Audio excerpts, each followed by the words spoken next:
o que tenga una neumopatía previa, es importante realizar una radiografía de tórax, que si bien no es totalmente sensible ni específica, podemos encontrar algunas lesiones. Por ejemplo, en esta imagen se observa un nódulo o una lesión bien definida hacia la periferia de la cavidad torácica y que, bueno, en el contexto podría corresponder a un cáncer pulmonar. Sin embargo, bueno, la imagen que nos va a dar, o el estudio que nos va a dar mayor sensibilidad, o un estudio con mayor definición, una imagen con mayor definición, pues es una tomografía axial computarizada o una tomografía por emisión de positrones, pues para ver la actividad de ese tumor.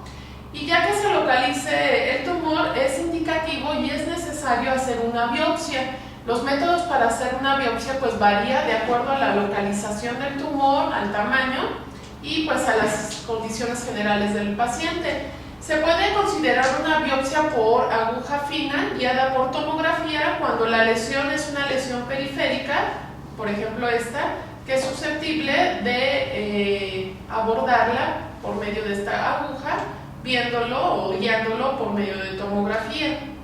Cuando una lesión es más central, pues no se puede meter una aguja a través de todo el pulmón. Entonces lo que se hace es otro estudio llamado broncoscopía, que en este se puede, a través de una cámara, se observa pues la parte interna de todo el árbol respiratorio, se busca la lesión y a través del bronquio se tomaría en este caso la biopsia o la muestra. Y cuando es una tumoración que está en una localización poco accesible por broncoscopía, que igualmente es central, o bien que está muy cerca de órganos vitales como el corazón, los grandes vasos, se puede valorar hacer la biopsia por medio de una toracoscopía, es decir, se hacen unas pequeñas incisiones en el tórax y también se mete un tubo con una cámara para buscar la lesión, o bien, si esto no es susceptible, pues se puede realizar una cirugía o una toracotomía. Ya que se tenga esa muestra o ya que se tenga esa biopsia, es importante hacerle marcadores con inmunohistoquímica, es decir, buscar marcadores específicos de ese tumor. Y esto es importante porque nos va a ayudar a diferenciar una neoplasia primaria de una metastásica, es decir, nos va a ayudar a diferenciar un cáncer que se está originando del pulmón o diferenciarlo de otra que sea una metástasis de otro órgano, por ejemplo de mama, que de una metástasis a pulmón. También nos ayuda a diferenciarlo del mesotelioma, que es un cáncer que se origina de la capa que cubre el pulmón llamado pleura, y a determinar qué tanto ese cáncer es capaz de producir sustancias para determinar el estadio neuroendocrino. Entonces, hay algunos marcadores positivos en lo que es el cáncer de pulmón. Por ejemplo, podemos encontrar positivos en el caso del adenocarcinoma, el antígeno carcinoembrionario, B72, todos estos marcadores, pero el principal y el más relacionado a adenocarcinoma es el TTF1. Y esto es importante pues para apoyar el diagnóstico no solo con el microscopio, sino por inmunohistoquímica. Cuando se encuentra en un paciente que se le hace una radiografía de tórax por la sospecha o una tomografía de entrada por esta sospecha y encontramos una lesión como tal, un nódulo nuevo, es importante diferenciarla de una calcificación, es decir, de una lesión que ya esté formada como hueso y que ya sabemos que no va a crecer, que ya no va a dar ninguna otra alteración, y verificar que se mantenga estable por 2 años. Si esta lesión se mantiene con estas características, pues no es necesario hacer más estudios. En caso de que no, en que no sea una tumoración o un nódulo calcificado, que es irregular, que veamos que sí crezca, es importante determinar los factores de riesgo para cirugía, para determinar por qué método se hará la biopsia. Entonces es importante saber si nuestro paciente tiene una probabilidad alta de cáncer como para someterlo a una cirugía, es decir, mayor de 65 años, fumador, antecedentes hereditarios. Si nuestro paciente sí tiene alto riesgo de cáncer, entonces es indicado hacer una toracoscopía o bien una toracotomía para la toma de biopsia. En caso de que no, bueno, pues hay que valorar qué tanto existe esta probabilidad de cáncer. Si la probabilidad es baja, menor del 10%, podemos hacer un seguimiento con tomografía axial computarizada de alta resolución a los 3, 6, 9, 18 y 24 meses. En caso de que sea una probabilidad moderada, pues sí será necesario valorar otro tipo de pruebas, por ejemplo una tomografía por emisión de positrones para ver si esa tumoración tiene actividad metabólica, y realizar algún otro estudio tal vez no tan invasivo como una cirugía, como la biopsia por aspiración con aguja fina o una broncoscopía. Entre los marcadores pronósticos que existen para este cáncer pulmonar, existen sobre todo dos marcadores que estos son importantes determinarlos para el tratamiento. Uno de ellos es precisamente el receptor del factor de crecimiento epitelial, el EGFR. Recordemos que es un producto del protoncogen HER1.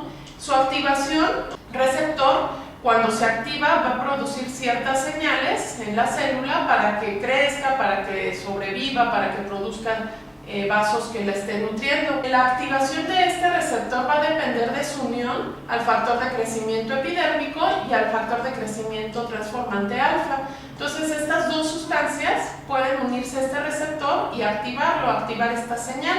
El problema es de que cuando este gen muta y este receptor se sobreexpresa, es decir, se expresa exageradamente en la célula cancerígena, pues bueno, estas funciones van a estar exageradas, entonces las células van a estar creciendo y proliferando sin control, sin capacidad de morir, es decir, una supervivencia prolongada. Van a tener la capacidad de producir sus propios vasos sanguíneos para seguirse alimentando, y van a tener esta capacidad de dar invasión a distancias largas, es decir, de dar metástasis. Entonces, este tipo de sobreexpresión del EGFR se ha visto en muchos cánceres, y uno de ellos es el cáncer de pulmón. Otro que no está señalado aquí es el factor del crecimiento derivado del endotelio vascular, que este factor de crecimiento de igual manera va a tener aquí su unión con ese factor del crecimiento del endotelio vascular, se une este factor y va a promover precisamente esto, la angiogénesis. Entonces estos son dos de los blancos terapéuticos más importantes en cáncer de pulmón. En cuanto a los estadios, ya que se tiene el diagnóstico de cáncer pulmonar, es importante saber qué tan avanzado está. Así tenemos estadios que van desde el 1 hasta el 4 y que a su vez van a tener subdivisiones que van a depender del tamaño del tumor. Entonces en el estadio 1A tenemos un tumor que mide menos de 3 centímetros o menos y que no va a estar afectando ganglios linfáticos fuera de la cavidad torácica, y obviamente no va a estar afectando otros órganos, es decir, no va a haber hemes. Este se le considera como un cáncer estadio 1A, y que solo está limitado y que mide menos de 3 centímetros. El estadio 1B es aquel cáncer que mide más de 3 centímetros, pero no más de 5, es decir, entre 3 y 5, que puede estar invadiendo o cerca más bien del bronquio principal, pero sin estarlo obliterando o tapando toda su luz, o bien puede estar cubriendo o invadiendo la capa interna del pulmón, es decir, la pleura visceral, pero no va a estar invadiendo más allá de estos. Entonces, en cualquiera de estas tres condiciones se le conoce como estadio 1B. El estadio 2 tiene 3 subdivisiones. El estadio 2A, que también se va a determinar por el tamaño del tumor, es un tumor de 5 centímetros o menos. También puede estar afectando el bronquio o la pared interna de la pleura. La otra condición es que igual puede medir no solo 5 centímetros o menos, sino que mida más de 5 centímetros pero menos de 7, y que igual puede estar invadiendo el bronquio o la pleura visceral. El estadio 2B es un tumor que está entre 5 y 7 centímetros, que igual puede estar invadiendo el bronquio, puede estar dando lesión aquí en la pleura visceral, pero ya va a estar afectando los ganglios linfáticos más cercanos al pulmón, que igual mida más de 7 centímetros, pero que ya está invadiendo la otra capa de la pleura, que es la pleura parietal, o bien está invadiendo la capa que está cubriendo el corazón, llamada pericardio. El estadio 3 igual se va a dividir, tiene sus subdivisiones. El estadio 3A primero, que también tiene 3 variedades.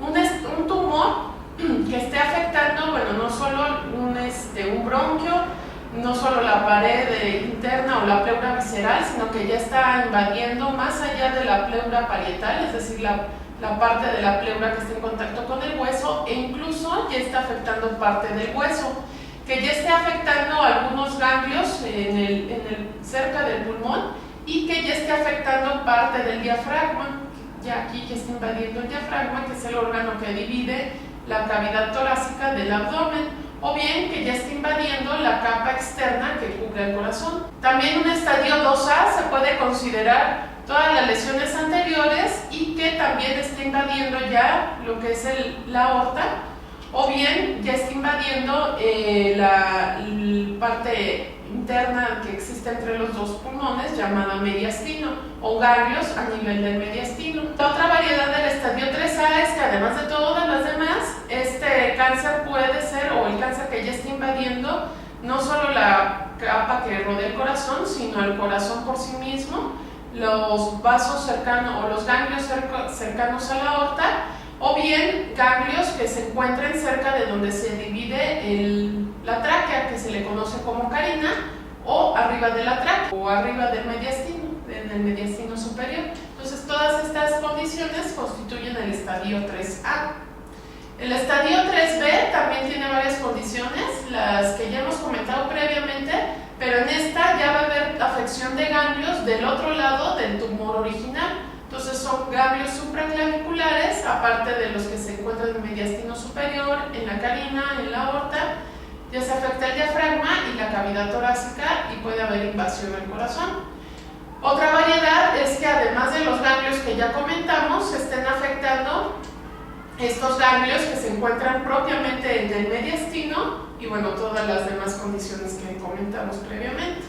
Y ya por último, el estadio 4, que ya es la presencia de metástasis, es decir, que este cáncer ya invadió vasos sanguíneos o ya invadió aquí algún vaso sanguíneo y está mandando células cancerígenas a otros órganos, principalmente hígado, riñón, cerebro, hueso, glándulas suprarrenales. Entonces, cuando ya el cáncer se encuentra fuera del pulmón, pues ya es un estadio 4, o bien cuando existe un derrame pleural, es decir, que ya el cáncer provocó el exceso de líquido entre las dos capas de la pleura, ya sea en el mismo pulmón en que se originó el cáncer o en el otro pulmón, ya se considera un estadio 4.